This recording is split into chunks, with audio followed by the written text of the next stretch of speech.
حضرت بہلول رحمۃ اللہ علیہ بہت بڑے بزرگ اور اللہ والے گزرے ہیں۔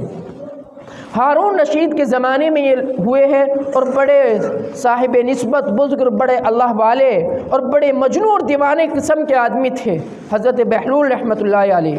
بادشاہ کے دربار میں جایا کرتے تھے ہارون رشید کے۔ ہارون رشید نے یہ حکم جاری کر رکھا تھا کہ جب بہلول آئے تو کوئی نہ روکے، فوراً اس کو میرے پاس آنے دے۔ ہارون رشید بہت بڑا بادشاہ بنو عباس کا گزرا، تو اس نے یہ حکم جاری کیا کہ کوئی ہارون رشید کو نہ روکے، جب بہلول کو نہ روکے، جب بہلول میرے پاس آنا چاہے تو اس کو آنے دیا جائے۔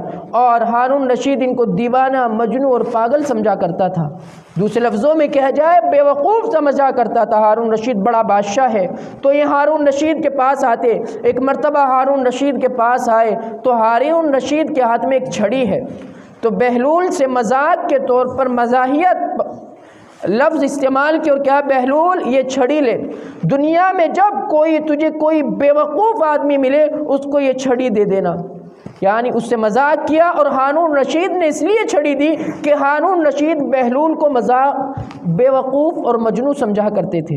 تو بہرحال حضرت بہلول رحمہ اللہ نے وہ چھڑی لی اور کہا جب مجھے دنیا میں کوئی بے وقوف آدمی ملے گا میں ضرور ضرور ہارون تیری یہ چھڑی اس تک پہنچا دوں گا۔ اب بہلول اس چھڑی کو رہ کر چلے گئے اور اس کو بڑے سنبھال کر رکھا۔ کچھ زمانہ گزرا، معلوم ہوا کہ ہارون رشید کی بہت زیادہ طبیعت خراب ہے۔ چند سال گزرے ہی تھے کہ ہارون رشید کے بارے میں معلوم ہوا کہ مرض الوفات میں ہے، بہت زیادہ بیمار ہے، طبیعت بہت زیادہ خراب ہے۔ بہلول پھر اس چھڑی کو رہ کر ہارون رشید کے دربار میں پہنچتے ہیں۔ حضرت بہلول رحمہ اللہ جاتے اور کہتے کہ ہارون رشید کیا بات ہے، کیا ہوا، کیوں اتنے بیمار ہو؟ تو ہارون رشید کہتا ہے بہلول مجھے سفر درپیش ہے۔ کہا بہلول نے کہاں کا سفر درپیش ہے، کیسا؟ کوئی تیرا لشکر نہیں ہے، کہاں جا رہا ہے، کب آئے گا؟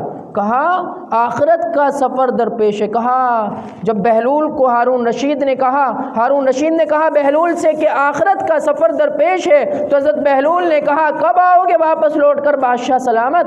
کہا وہاں سے کیسی بے وقوف والی باتیں کر رہا ہے بہلول، وہاں سے تو کوئی واپس لوٹ کر نہیں آتا۔ کہا کتنا لشکر وہاں بھیجا ہے، کتنے باڈی گارڈ تیرے ساتھ جائے گے؟ کہا وہاں کوئی میرے ساتھ باڈی گارڈ نہیں جائے گا، کوئی میرے ساتھ لشکر نہیں جائے گا۔ تو پھر کہا کیوں نہیں جائے گا؟ اس نے کہا وہاں تو آدمی تنہا جاتا ہے، تنہا آیا تھا تنہا جاتا ہے۔ کہا تنہا آیا تھا اور تنہا ہی وہاں جاتا ہے؟ کہا میں نے تو دنیا میں دیکھا ہے جب تو کہیں کا سفر کا ارادہ کرتا تو تیرے لشکر کے لشکر، تیری قوم کی قوم، تیرے خادم خدام مہینوں پہلے وہاں پہنچ جاتے، اور وہاں جہاں تو پہنچتا وہاں تیری جانے کی تیاریاں ہوتی، اربوں خربوں روپے تیرے اوپر خرچ ہوتے، اور تو 1 گھنٹے کے لیے وہاں جایا کرتا تھا، سینکڑوں ہزاروں لوگ تیرے ساتھ جاتے، آگے تیرے آدمی ہوتے، پیچھے تیرے گارڈ ہوتے، وہاں تو تنہا جائے گا، اور تو جب جاتا پھر واپس لوٹ کر آیا کرتا تھا، اب تو واپس بھی نہیں آئے گا، ایسا کیسا سفر درپیش آ گیا؟ کہا وہ آخرت کا ہے، وہ موت ہے۔ تو حضرت بہلول رحمہ اللہ نے چھڑی اٹھائی،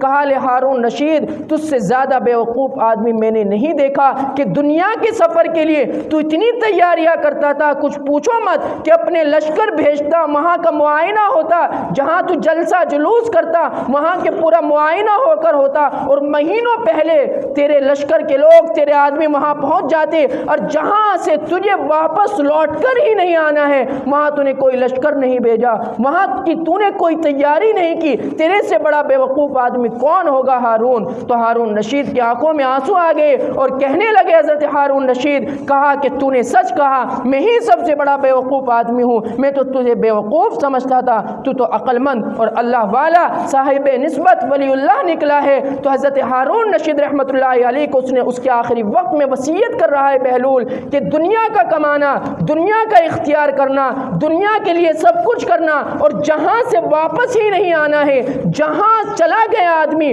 وہاں اسے اپنے زندگی کا حساب دینا ہے، وہاں رہ کر وہ اپنے کاموں کو انجام دے گا جو اس نے دنیا میں کیے ہیں، ان کا جائزہ، ان کا محاسبہ، ان کا حساب دے گا۔ وہاں کے انسان کوئی تیاری ہی نہیں کرتا۔